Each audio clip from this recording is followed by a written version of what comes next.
Hey, what's up guys, it's T-Bone here and welcome back to another episode of playing Legendary Game of Heroes. So this is the first where I'm able to record on the first day of a commander event and have something that is interesting enough to show. Thanks to the Head Start pack that got me to level 100, I was able to get enough trophies to do my 5-star collection. I did get the Wicked Queen, which is my second card, so I decided I'm going to use her in a deck. And I also took advantage of the VIP pack, so I got 2 additional Nighthawks. So right now I'm running a team with 3 Nighthawks and 2 Queens.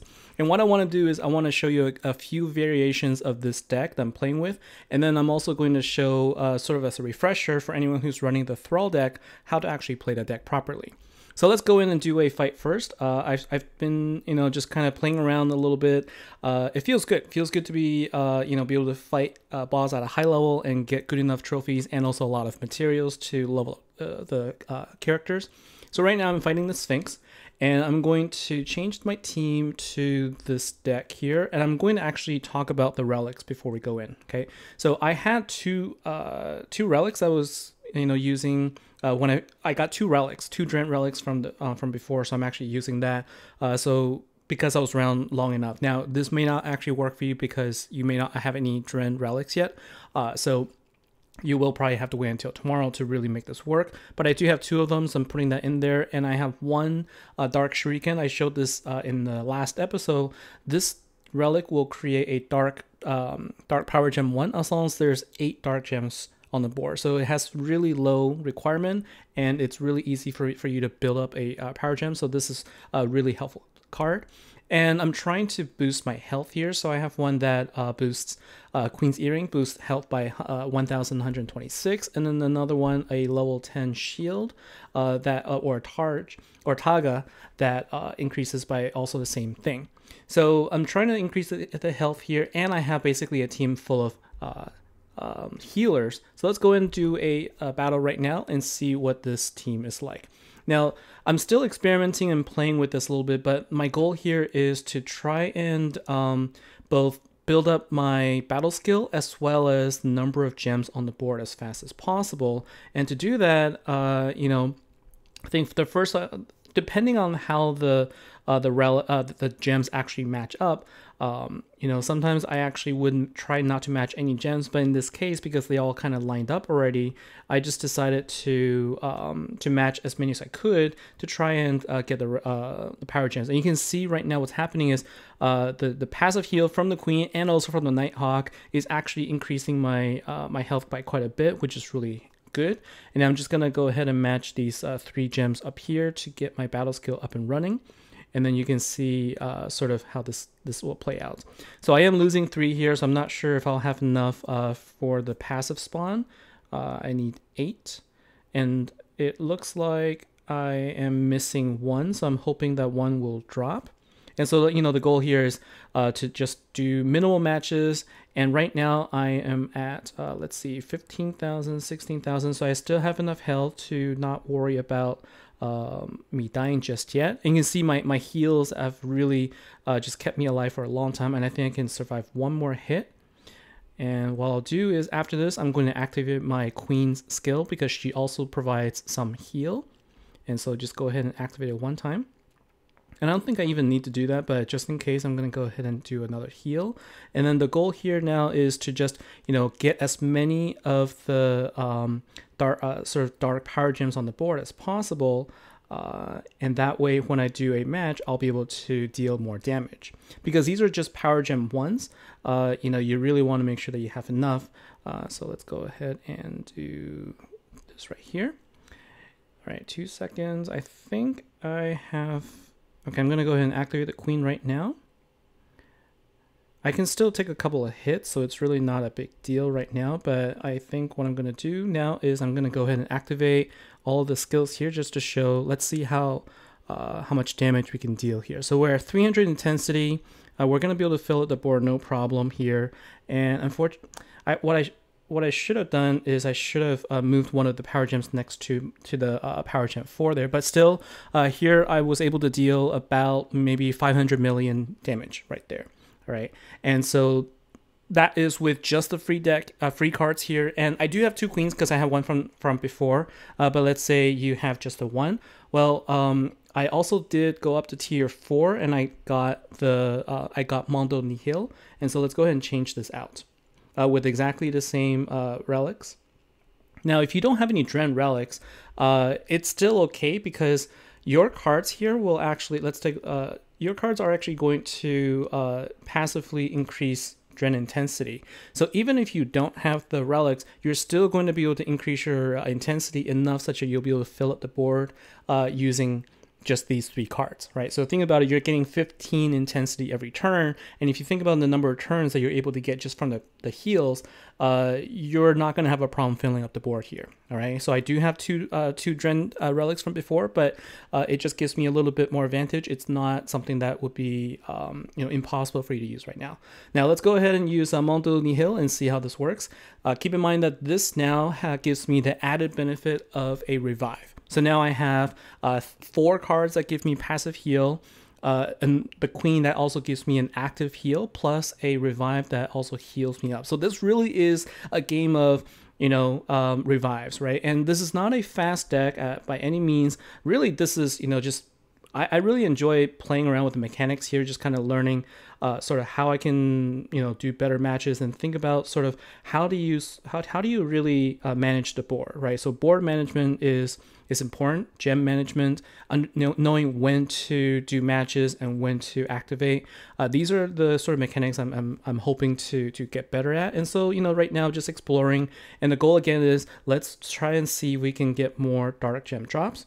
Now I am going to get a little bit less heal because I have 1 less queen that's helping me. And I made a mistake right there where you see that my gems got matched. What I should have done after I did the move is always try to stagger the gems that you don't want matched. And the way you do that is you put them in a diagonal from each other. And I'll show you the one I'm going to move right now to show you what I mean. So what I'm doing here is unfortunately there were 3 in a row that were like that. But what you want to do is you want to just stagger them a little bit so that when the gems drop, you minimize the chances of them actually dropping and matching the gems that you don't want to lose.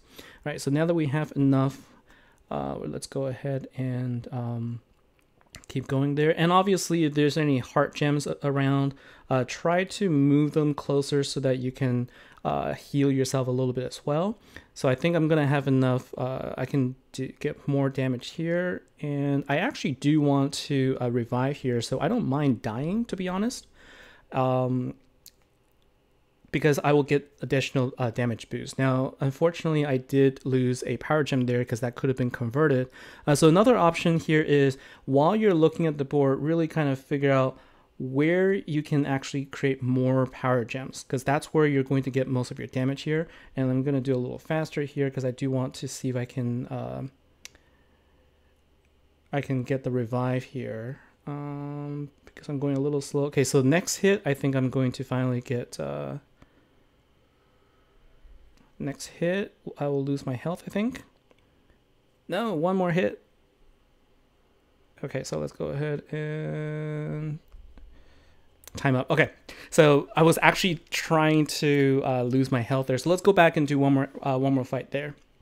So that didn't work as I intended, but you can sort of see how to play it out. So you can see there with the passive heals there, it's actually hard to die. It's actually harder to maintain the gem count than to survive there. Oh, it's easier to survive. That's what I meant. So let's go ahead and continue this. So we'll play with the same strategy here. And right now you notice I didn't actually match anything, so I'm actually going to build up some power gems right now. So this is the part where I was saying I'm not sure what the optimal sort of strategy is at this point just yet, because I do need to make sure that I power up my cards. It's just that if I lose too many of my dark gems, then it'll take longer for me to build up the power gems. And okay, so let's go ahead and actually, okay, so we can do that.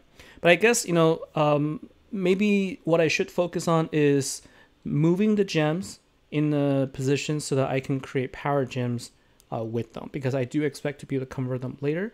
And so, and the thing is, you do want to make sure that you don't end up taking too much time when you're looking for it. So the way I do this is during the animation, when it's a little dark, I take mental note of where the gems are, and then I use that information to help me sort of decide my next move. And sometimes what I do is I will activate a skill, and that also helps me sort of see where things are, so that I can map out sort of mentally where the cards are. And so what I did there was I created a blue power gem there, because I saw that there was enough for me to actually to match 5 of them. And I think right now greens are going to be sort of the next option there, but really the challenge for me is looking for the next match opportunity. Okay, and so there actually have 2 power gems there, and with 4 seconds left, let's go ahead and just go ahead and see if we can just lose all of our health. So let's go ahead and just do matches, and do quick matches so that we don't use up a lot of time. And I think I could probably handle 3 hits with all of these heals I have right now. So let's see, I could probably take 1 more hit before I lose my health. And so let's go ahead and do that. At this point, I'm less concerned about what I'm matching. Okay, and now let's see where the... Okay, so there it is. 92 seconds. Will I... There you go. So that I did the... I was able to revive there. You can see now I'm going to activate Mondo Nihil, and you can see just how much damage it actually dealt there with 3 hits. And now we'll go ahead and do a swap of the gems. It's going to be a little bit less damage. You can see it's only 16 times bonus, but I was able to get about 100, maybe close to 200 million with that. You know, it's just because there's less power gems overall, but the triple hit there sort of made up for it. But I would say that based on what I've seen, I think, you know, focusing on keeping the power gems and not relying on the revive will actually probably work better. And now let's go ahead and do a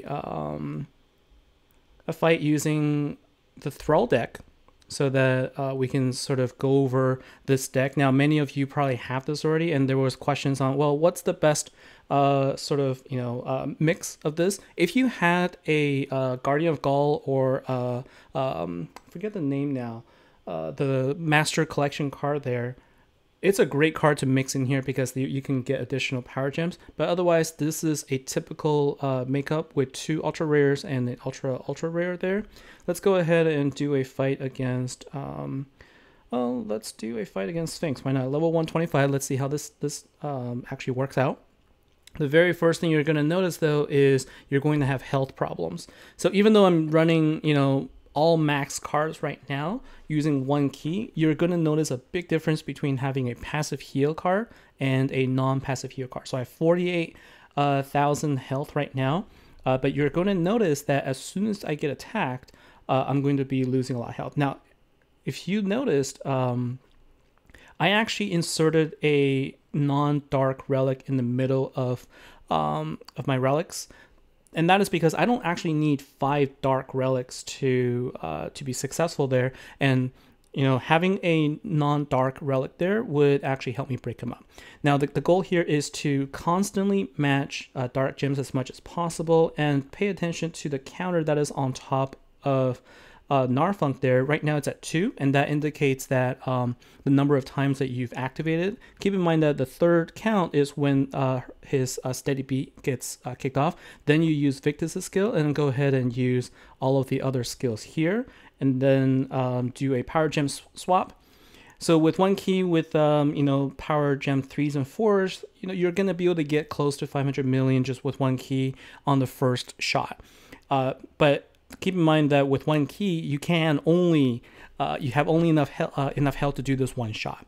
So some of the things that you could potentially do is you could try and replace one of the cards with a, you know, a revive card or a passive heal. So the only thing is you're going to miss out on the total number of power gems that you can create. So you're going, if you, let's say, replace And anytime you want to replace a card out of this deck, it's always better to replace one of your ultra rare card, because what happens is if you replace, let's say, Victus with another card, you're actually going to get a total of just 3 power gems. Okay, because let's say you use Nighthawk, it will activate Thrall and the 2 God Fleshes, so you get 3 Power Gem 3s, or 2 Power Gem 3s and 1 Power Gem 4.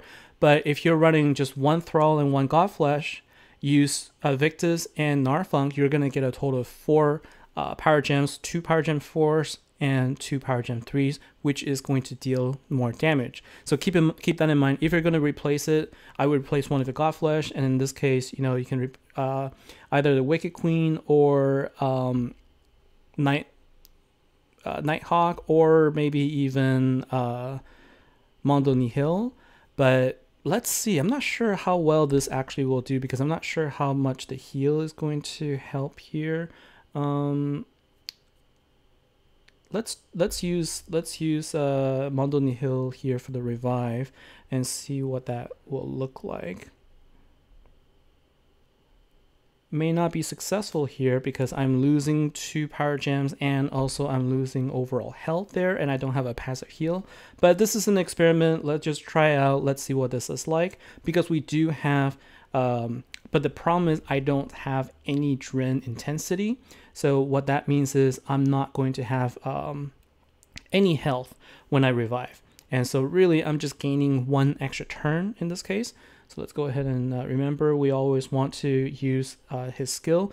And the thing is, you want to match less gems if possible. The ideal situation is to match only 3 gems when you're trying to activate Nighthawk. All right. And so let's go ahead and activate again. And I'm going to save Mondo Nihil's skill until later, after I revive.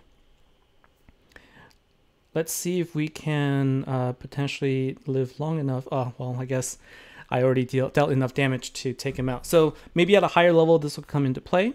But right now, you know, running the Thrall deck at between level 100, so far 127, I would imagine this to be still relevant up to maybe close to level 200, because you can deal up to 500 million damage, and you should have enough health to survive a couple of hits there.